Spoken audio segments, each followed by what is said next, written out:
Market শেষ হয়ে গেছে, মার্কেটের আপ ডাউন শেষ হয়ে গেছে, তো এখন ডিসকাশন করার টাইম। তো চলুন আজকে ডিসকাস করি আমার পোর্টফোলিও নিয়ে, এবং আজকে আরও কয়েকটা ইম্পর্টেন্ট জিনিস আপনাদের সঙ্গে আলোচনা করব। ভিডিওটা দেখতে থাকুন। আর আমার পার্সোনাল ফাইন্যান্সের আমি একটা ভিডিও অলরেডি আপলোড করেছি, সেটা দেখুন কাইন্ডলি, যাতে কখন টার্ম ইন্স্যুরেন্স দরকার নেই। আপনারা সবসময় টার্ম ইন্স্যুরেন্স নিতে হয় বলেই যে সবার জন্য সেটা উপযোগী সেটা নয়, সেটা নিয়ে আমি টার্ম ইন্স্যুরেন্স নিয়ে একটা ভিডিও বানিয়েছি, অবশ্যই ভিডিওটা চেক আউট করুন চ্যানেলে। তো এবার চলুন শুরু করা যাক। আজকে আমার পোর্টফোলিও দুর্দান্ত ফাইট দিয়েছে, দুর্দান্ত। কালকে আমি বলেছি, কালকের ভিডিও যদি আপনারা দেখেন আমি জানি না, তো আমার সেখানে আমি কাইন্ড অফ নিফটির কাছে হেরে গেছি, নিফটি 50-র কাছে। তো তেমন কোনো মার্জিনে হারিনি, বাট হেরেছি। এনিওয়ে, তো আজকে আমার পোর্টফোলিও ভাই কি দুর্দান্ত ফাইট দিয়েছে, আপনারা এখানে দেখতেই পাচ্ছেন যে নিফটি 50 আজকে -0.64, সেখানে আমার পোর্টফোলিও পজিটিভ 0.33%, মানে বুঝতে পারছেন প্রায় নিফটি 50 থেকে কতটা বেশি। সেন্সেক্সকে কালকেও আমি হারিয়েছি, আজকেও হারিয়েছি। তো দেখুন, আপনি যদি ভালো পোর্টফোলিও বানান, আপনার পোর্টফোলিও সব সময় বেটার পারফর্ম করবে। পোর্টফোলিও বানাতে জানতে হবে, এবং পোর্টফোলিও সবসময় লোকের দেখে বানানোটাও খুব একটা বুদ্ধিমানের কাজ নয়। কিছু কিছু ক্ষেত্রে টাইমিংটা ম্যাটার করে। আমি কখন, ধরুন কোন পোর্টফোলিওতে কখন ঢুকছি, কখন বেরোচ্ছি, সেটা একটা ম্যাটার করে। দ্বিতীয় জিনিস যেটা ম্যাটার করে সেটা হচ্ছে ব্যালেন্স। ব্যালেন্স মানে কি? মানে ধরুন, যেটা আমি বারবার বলে এসেছি, আপনাদেরকে আমি আরেকবার বলছি, সেটা হচ্ছে মানে আপনি শুধু ইকুইটি দিচ্ছেন, তো ইকুইটি মানে শেয়ার। ইকুইটির সঙ্গে আপনাকে নিতে হবে গোল্ড প্লাস ইন্টারন্যাশনাল ফান্ড, সব কিছু মিলিয়ে মিশিয়ে আপনি যখন একটা আপনার পোর্টফোলিও বানাবেন, তখন আপনার পোর্টফোলিও চম্পা পারফর্ম করবে, দুর্দান্ত পারফর্ম করবে। আপনার অত ভেবে লাভ নেই। আমি আজকে আপনার দেখাবো, মানে আজকের এই খারাপ সময়েও আমি কিন্তু পজিটিভ রিটার্ন জেনারেট করতে পেরেছি। একসময় ভাবছিলাম, আমার একসময় এইটা নেমে 0.01% চলে গেছিলো। আমি ভাবছিলাম যে আজকেও হয়তো আমার নেগেটিভে যাবে, কারণ নিফটি 50 কন্টিনিউয়াসলি প্রেশারে ছিল সকাল থেকেই। তো সেই কারণে আমিও প্রথমে ভাবছিলাম যে কী হবে, আজকে হয়তো নেগেটিভে যাবে। কিন্তু এই যে বলেছি, ভালো পোর্টফোলিও বানালে আপনার চিন্তা নেই, ট্রেডারদের থেকেও আপনি বেশি টাকা কামাবেন, পার ডে বেসিসে আপনার বেটার পারফর্ম থাকবে। আমি দেখুন, অ্যাক্টিভলি আমি নিজে ডাইরেক্ট স্টকে ইনভেস্ট করছি 2023 সাল থেকে। তো 23 সাল থেকে মার্কেটের অবস্থা আপনারা জানেন কীরকম বাজে কন্ডিশন। সেই রেসপেক্টেও আমি যদি আমার এক্সআইআর মানে কী হারে রিটার্ন জেনারেট করেছি, সেটা যদি আপনাদেরকে আমি দেখাই, আপনারা দেখতে পাবেন। আমি দেখাচ্ছি আপনাদেরকে, এখানে ক্লিক করলেই আপনারা দেখতে পাবেন। এই দেখুন, এখানে আমার হচ্ছে কত, 14.49%। 14.49% আমি লাস্ট 1 ইয়ারে জেনারেট করেছি। আমি যদি লাস্ট 3 ইয়ারেও দেখি, অলমোস্ট 15% হারে আমার পোর্টফোলিও রিটার্ন দিয়েছে। আর আমি তো আর একসঙ্গে সব ইনভেস্ট করি, আমি আস্তে আস্তে করে ইনভেস্ট করেছি তাতে।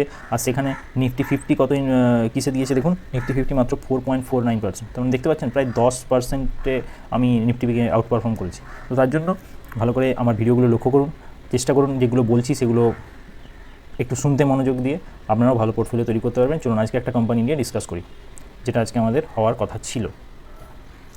এনিওয়ে, তো আজকে দেখুন, আপার ইন্ডাস্ট্রি আসতে আপনাদেরকে আমি প্রথম যেদিন ভিডিও বানাই শুরু করেছিলাম, সেদিন ছিল 99%। আজকে 4-5 দিনের মধ্যেখানে আমি অলরেডি 24% গেইন করেছি। ওকে, একটা সমস্যা আমি এখন ফেস করছি। আমি মতিলাল ন্যাসড্যাক, এটা হচ্ছে ইউএসএ স্টক, মানে ইউএসএ স্টক নয়, এটা ইন্ডিয়ার মার্কেটে ইটিএফ। সেখানে আমি ইনভেস্ট করতে চাইছি কিন্তু করতে পারছি না। তার একটা বড় কারণ হচ্ছে, দেখুন এই জিনিসগুলো মাঝে মধ্যে হয় শেয়ার মার্কেটে, তো আপনাদের এগুলো জেনে রাখা উচিত।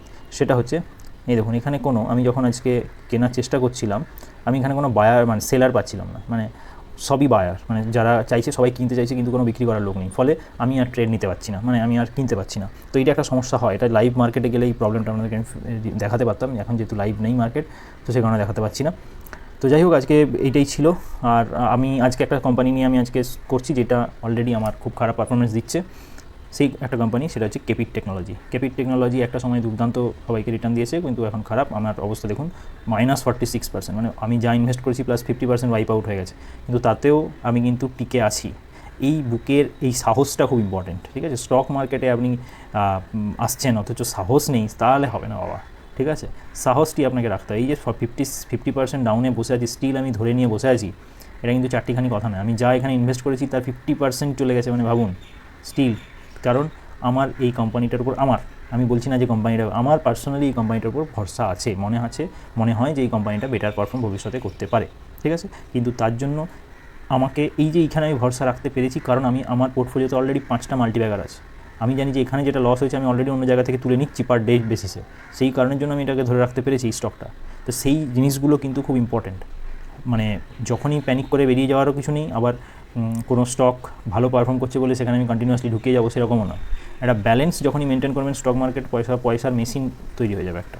ঠিক আছে। আর স্টক মার্কেটের সঙ্গে বেশি খেলতে যাবেন না। স্টক মার্কেটে অনেকে করে না যে ট্রেডিং করছি প্রতিদিন বিশাল আমি প্রফিট করছি, হয় না দাদা, প্রতিদিন প্রফিট স্টক মার্কেটে পসিবল নয়।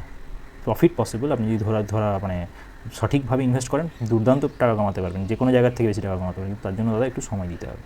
চলুন আজকে এই কোম্পানিটা শুরু করা যাক। ছোট্ট করে বলবো, গ্রো থেকেই বলবো, এটা কোনো বাইসের রেকমেন্ডেশন নয়। আপনি জানেন আমি কোনো ফাইন্যান্সিয়াল অ্যাডভাইজার নই।